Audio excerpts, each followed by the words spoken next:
இல்லை என்றால் தெய்வம் இல்லை.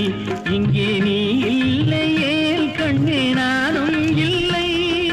வானம் இல்லை என்றால் மதியும் இல்லை.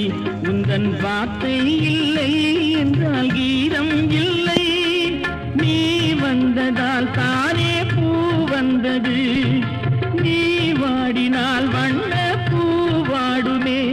என் ராஜாத்தி கண்ணே கலங்காதிரு. எந்தன் பொன் வண்ணமே அன்பு பூ வண்ணமே.